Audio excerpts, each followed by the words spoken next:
When have you used the expression, we all have a cross to bear, and I guess this one is mine? Maybe you've heard several folks around you use that expression. What have they used it in reference to? I mean, how do we typically and commonly hear that being used? Some will use it about an illness or a disability that they experience. Some people will use it about a hard or challenging circumstance that they have in life. Some will even use it about a difficult or a unpleasant relationship that they're in. This is my cross to bear. I guess I'll just have to take it. Jesus was the one, of course, who gave us this expression. And it was in the context of leading his disciples into truly understanding what it meant to follow him. What he said to them was, you must deny yourself, take up your cross, and follow me. But the question is, what did he mean by that? How are we to take that expression and take it accurately so that we know what it means to follow Jesus? Fact of the matter is, as it's commonly applied, this expression is not very hard.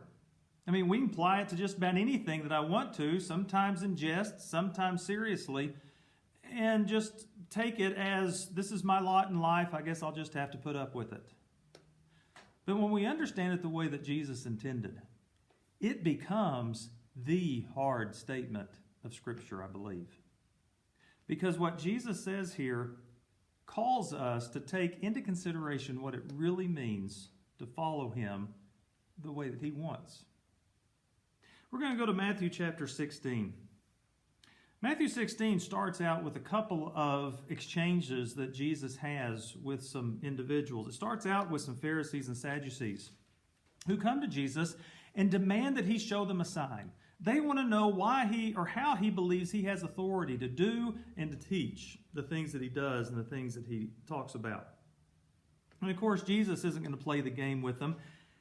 He, as Messiah, is going to come on his terms. It's going to come on his definition. And so he's not going to spend a whole lot of time trying to put up with this kind of challenging him, because, after all, they weren't arguing out of truly seeking truth and truly seeking knowledge.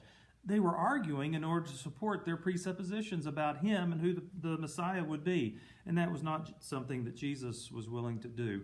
He wanted to have discussions with people who were truly on the walk of faith. And then soon after that, in chapter 16, he's talking with his disciples, and he mentions to them, be wary of, be alert to, beware of the yeast of the Pharisees and the Sadducees. Of course, the disciples didn't understand it at first, but Jesus is letting them know, if you want to be my disciple, you've got to be careful of their influence. Because the way that they look at faith, the way that they look at religion, the way that they look at life, is something that can infiltrate your own understanding of those things, and it will keep you from being the disciple that I need you to be. And so after those two sections, in verse 13 of chapter 16, we start looking at this conversation that Jesus has with his disciples privately, but specifically with Peter. Peter's one of those, he always kind of jumps out, doesn't he? He jumps to the gun whenever something comes up. Maybe he feels uncomfortable in the silence. Maybe he wants to look good. Maybe he's just somebody that likes to think out loud. I don't know. Some things he got very right. But there's some things in this occasion that Peter got pretty wrong, and Jesus wanted to set Peter straight, but also let his disciples know what it means to follow him. Notice Matthew chapter 16, starting in verse 13. When Jesus came to the region of Caesarea Philippi, he asked his disciples, who do people say the Son of Man is? Now remember, he's just had these encounters with the Pharisees and the Sadducees who wanted him to prove through some sign that he was the Messiah because it didn't match their presuppositions about him. He just got finished telling his disciples, you be careful about that influence. You be careful about their views and their understandings affecting you. Now he comes back to them. He wants to check their understanding. He wants to check about the rumors that are going on around about him. Who do people say the Son of Man is? And they replied, some say John the Baptist, others say Elijah, and still others Jeremiah or one of the prophets. But what about you, he asked. Who do you say I am? Simon Peter answered, "You are the Messiah, the Son of the living God."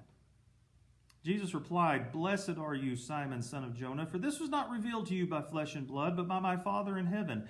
And I tell you that you are Peter, and on this rock I will build my church, and the gates of Hades will not overcome it. I will give you the keys of the kingdom of heaven. Whatever you bind on earth will be bound in heaven. Whatever you loose on earth will be loosed in heaven." Then he ordered his disciples not to tell anyone that he was the Messiah. Peter gives what has been called the Great Confession. Jesus asks, "Who do you believe that I am?" And Peter steps up and he says, "You are the Christ. You are the Son of God." He gives that confession that is required of anyone and everyone who would come and follow Jesus. And then Jesus goes on to explain why that confession is so significant.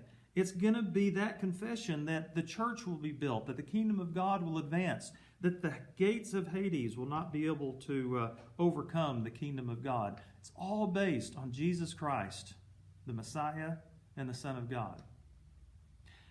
Peter gets it right, but it doesn't take long for him then to get it wrong.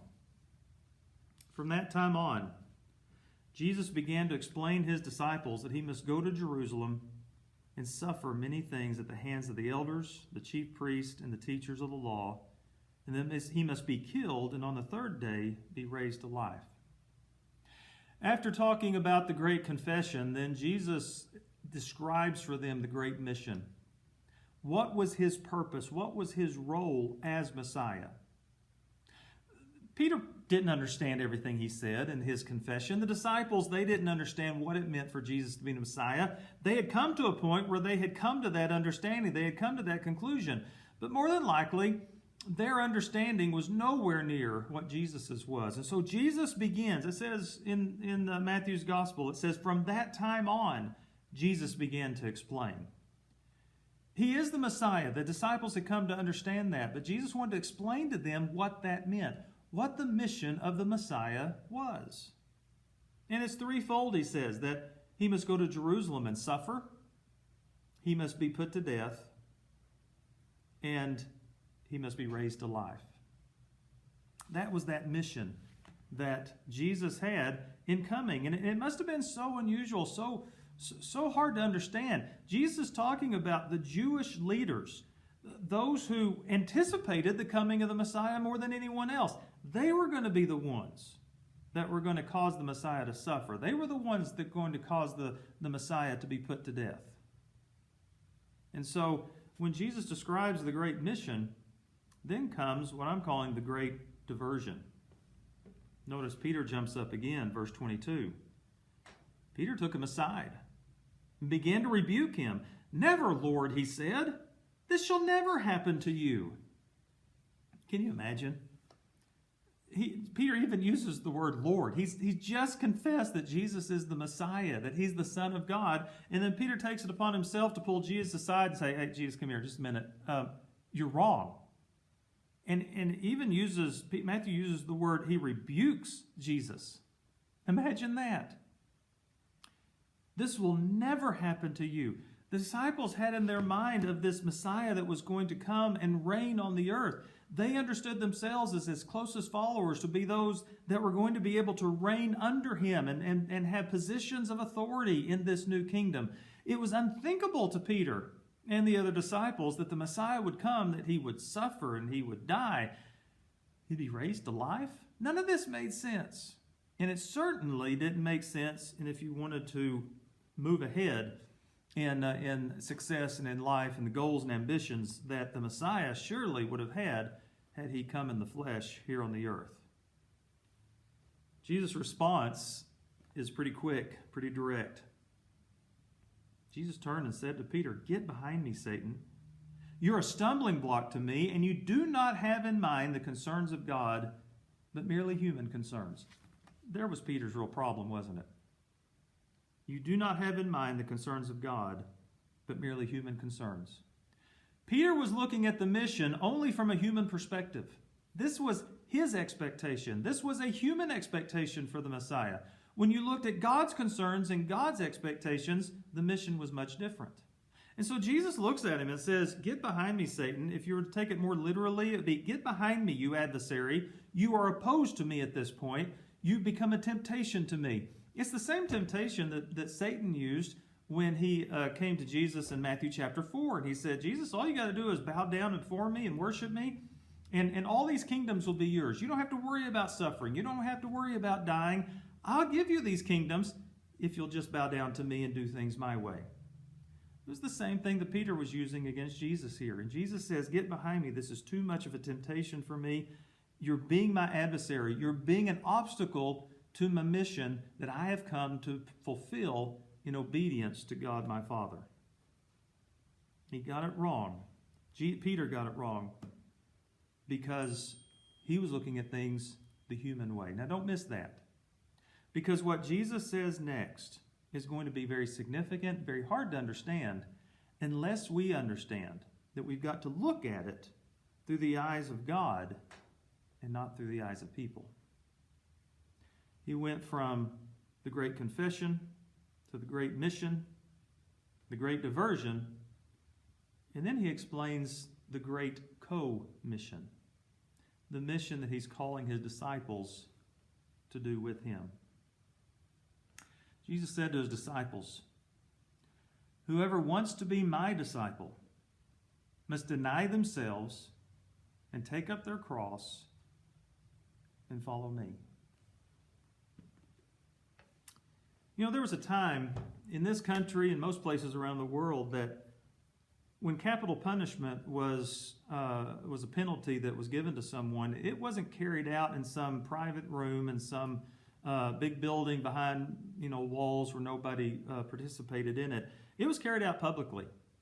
I mean, the criminal who had been condemned would have been led out in the streets. He'd been on foot. He might have been dragged along in a cart to the place of execution.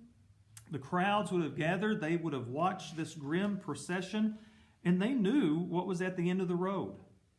And a person on the way to public execution was compelled to abandon all earthly hopes and all ambitions because they were headed down the road to one destination, and there was no way out of that one destination. First century was just such a time as this. We got to keep that context in mind, along with what Jesus said about his own future as a Messiah, and listen to what Jesus said. Now listen to it again. "Whoever wants to be my disciple must deny themselves, take up their cross, and follow me." See, the sight of a person going to the place of public crucifixion was all too familiar during the Roman times, and the disciples would have seen this more than once. To see the condemned man being taken through the streets, being caused to carry his cross on his back to the place of crucifixion. It was a picture that these words would have pulled up this very vivid imagery in the disciples' minds. What was it that they would have heard? "You must deny yourself, take up your cross, and follow me." Well, the point couldn't have been any more clear. But just in case they missed it, he goes on to say, "Whoever wants to save their life will lose it. But whoever loses their life for me will find it."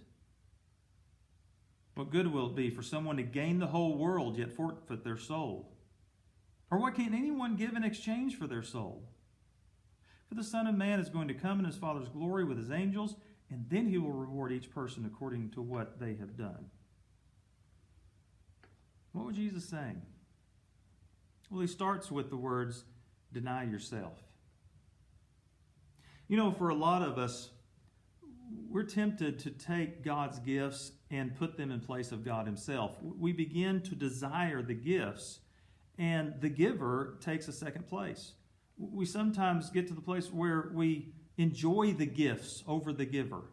We worship the gifts over the giver. Rather than desire God, we desire his gifts. And there's that enemy within each one of us where we want more of those gifts, and we want to enjoy those gifts, and we want our lives to be filled with those gifts. I mean, Jesus called it life, and he called it self. Some have called it the self-life. And there is this chief characteristic of self-life where we want possessions. We want God's gifts. You might even use the word control. We want to be able to exercise control over those gifts. And what Jesus is saying is, as you're coming to this road of execution, remember that's the language. He begins with it when he talks about his own mission. He ends with it when he talks about forfeiting one's life so that they can find it. When you come to that road of execution, you're going to turn your back on the self-life. You're going to turn your back on the possessiveness of everything in this life. You're going to turn your back on the treasures that are deemed important in this life. You're going to turn your back on those things, those ambitions and those goals and those hopes that the world says we should have in this life. Deny yourself. Take yourself away from the self-life and give it wholly to something else. Well, what is the something else? Jesus says, if you want to be my disciple, you must deny yourself and take up your cross. Again, the imagery would have been all too familiar for the disciples. Taking up the cross. For them, it would have been more than just take along a burden of some kind, or take an unpleasant circumstance that you've got in life, or be sure and put up with that relationship that you've got. Taking up your cross was something much more final, much more determined. It had a destination. It was the place of execution. If you want to come to me, what Jesus is saying, you've got to be prepared to be led out to public execution. I mean, it's almost as if he's saying, you confess me to be the Messiah, that's good. You still wish to follow me? Well, if so, you've got to realize where I'm going. And then you've got to understand that by following me, that you're going to be going there too. The Son of Man must suffer. Are you prepared to suffer? The Son of Man faces the prospect of a violent death. Are you prepared to face it too? What if that violent death means death on a cross? Are you prepared for that as well? For many of them that are standing there, that becomes a real reality for them. Many of them would become martyrs for their faith. Some of them would be crucified similarly to the way Jesus was. It was something they genuinely would have to face. But Jesus adds a little word to this. Now, Luke takes up the word. He's the only gospel that includes it. But he says, whoever wants to be my disciple, there in Luke chapter 9 in verse 23. He says, whoever wants to be my disciple must deny themselves and take up their cross daily. Daily. It wasn't just the end destination that Jesus had in mind. It was also the process of getting there. Take up your cross daily. Live in such a way every single day where you turn your back on life as you know it, on the world's terms, and turn into God's mission. So taking up one's cross was not merely, again, carrying that heavy burden or experiencing discomfort or setback or putting up with relationships or inconveniences or difficulties. It means daily living the life that identifies with, that shares in the rejection, the shame, the suffering, and the death that Jesus experienced first. And then he says, then follow me. You see, what Jesus does is he sets out two paths for them. One leads down the path of self-life, that possessiveness of things, that control of things, that control of agendas and control of outcomes and that control of what life is going to be about. The other one is a path that leads to the cross, that leads to suffering, that leads to death, that leads to God's mission and God's purposes and turns one's back on the others. And see, the fact of the matter is that to follow Jesus, there's only one path to pick. Because there's only one road that Jesus traveled. Remember Philippians chapter 2? Our mind should be the same as that of Christ Jesus. He emptied himself. He took on this human form. He became obedient to death, even death on a cross. That Jesus turned his back on any self-life, of any trying to control or possess or trying to take on ambitions and goals that were his own. Instead, he denied himself. He turned to God's mission for his life. He took up his cross. That mission that finally led to death. Now, we must never rule out the possibility that we as disciples of Jesus Christ may face martyrdom someday. I mean, that is always a possibility in our experience. But really, when it comes down to it, that has not been the general experience for Christians in this Western world, not in the modern Western world. And so trying to take this passage and trying to apply it to our lives becomes a little difficult sometimes. Deny yourself, take up your cross, follow me. Maybe that's why we've watered it down some and made it sound like it's something that it's not, that it just deals with difficult circumstances or just deals with taking up burdens or some of those kinds of things. What could this possibly mean for us? Well, a few things that we need to look at about that. Some translations, in fact, you may be reading one, and in verse 24, where Jesus says, whoever wants to be my disciple must deny himself, take up his cross, follow me. There are some translations that read this way. If anyone desires to come after me, let him deny himself and take up his cross and follow me. It sounds more like an invitation or a suggestion.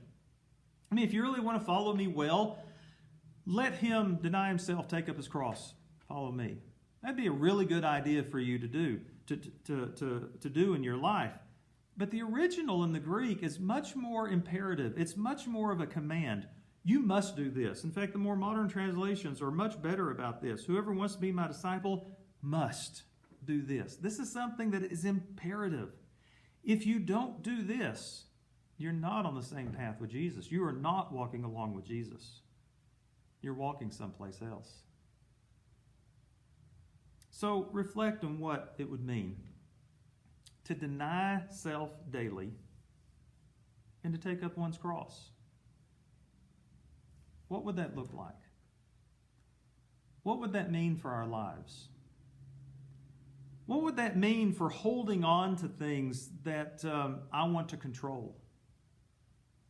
What would it mean for setting goals and setting objectives for my life?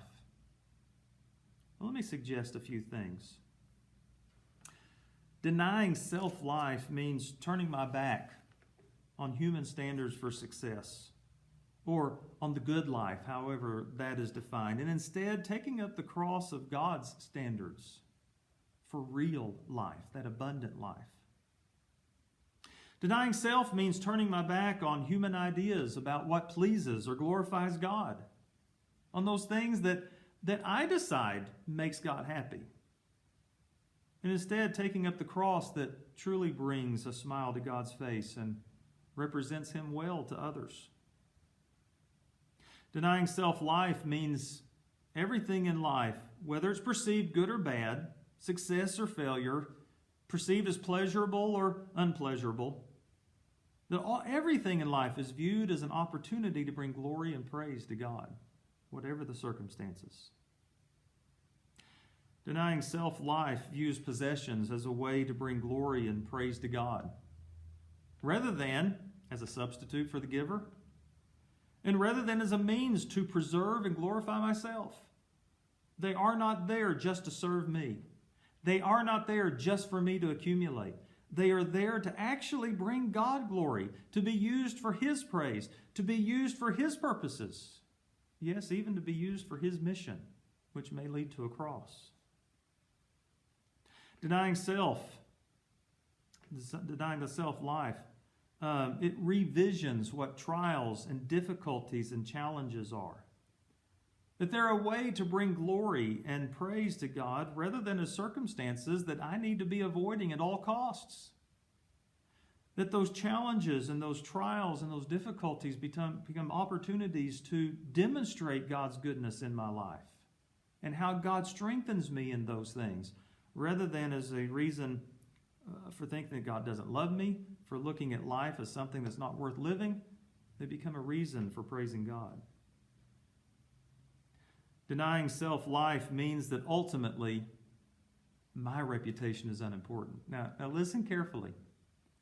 Denying self-life means ultimately my reputation, how other people see me, is really unimportant. Oh, but we're supposed to set a good example. We're supposed to be out there looking good for others so they can understand what is important is God's reputation through me.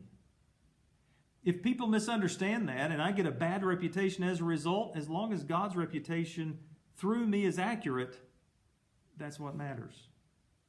Otherwise, I can be so focused on making sure my reputation is good that I am not denying self and taking up my cross. What's important is God's reputation through me. In taking up my cross, I turn my back on things that this world insists will bring happiness or bring joy or comfort or security, etc., and instead turn into the mission for which God has placed me on this planet. I look away from those things that the world really says I need to be pursuing and instead pursue God's mission. Let God's mission bring happiness and joy and comfort and security to my life. Not those other things I could be pursuing. You know, in taking up my cross, physical death no longer is my enemy. And therefore, it's not to be feared. I laugh at people who say, you know, how are you doing today? I'm doing fine. It sure is better than the alternative. And my answer to them now has been, really? Is it really better than the alternative? Because if I'm taking up my cross, physical death is not the enemy. It is no longer the thing to be feared. Spiritual death is what is to be avoided at all costs. By living all of life on the path that Jesus traveled. In taking up my cross, I can expect challenges to be the rule of life, not the exception. Because I follow Jesus and I share in a life and a death and a reward that He first lived. I'm on His road. I can expect challenges to be the rule, not the exception. When other disciples experience difficulties because of Christ, I encourage them with evidence that they're following Christ rather than minimizing the challenges. Or rather than explaining them away. Or trying to hope in some way that life is going to treat them better or life is going to get better. I encourage them that becomes evidence that they're following Christ, that those challenges and those difficulties are a part of being on that road to the cross. And when discipling others, I hold these words from Matthew 16 and verse 24 out to those who are being discipled. Rather than hide them, rather than conceal them, rather than giving them a promise of a pain-free, self-serving personal experience in following Christ. No, if you want to come to Christ, if you want to follow Him, you must deny yourself, you must take up your cross, and you must follow Him. What does that mean? What they understood it to mean was you're going to be on a road that leads the way that it led for Jesus. But don't miss Jesus' final words. You remember Jesus, in describing His mission, He said the Son of Man must suffer, must be killed, and then be raised to life. Jesus offers a similar thing to His disciples. He mentions, deny yourself, take up your cross. There's the suffering, there's the death. And then He says the Son of Man is going to come, verse 27, is going to come in His Father's glory with His angels, and He'll reward each person according to what they have done. Jesus received His reward by fulfilling His Father's mission. Jesus promises when we fulfill the mission that Jesus gives to us, we experience a reward as well. So, as you look at Matthew 16, verse 24, and you reflect on it and consider it, let me encourage you to take it seriously. It's not to be understood merely as some Bible story or Bible doctrine, Bible teaching that's just to be stored away with everything else that I learned. It's actually supposed to become my rule of life if I'm going to follow Jesus. And the fact is that not everyone who hears these words of Jesus truthfully and honestly are going to keep following. What Jesus says is hard to understand. It's even harder to accept. And many will water down Jesus' words. They'll dilute them. Any perceived bitterness or sharpness that are in these words. Others will offer promises of Christian participation that appeals to and gratifies self. They may appeal to a health and wealth gospel. They may appeal to a heaven on earth pursuit. They may appeal to emotional and other experiences, religious experiences, as the great goal in life.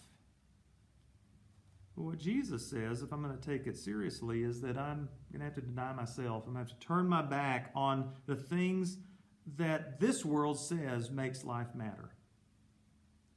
I'm going to take up my cross. I'm going to lean into the mission and purpose that God gives me. And I'm going to be ready to share the cross with Jesus and go to whatever destination it is that God has for me. Is it a hard saying? Definitely. Is it one that becomes easier the closer I follow Jesus?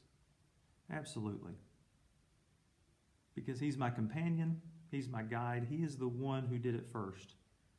And His Spirit comes alongside to strengthen and comfort and give what I need to follow Jesus.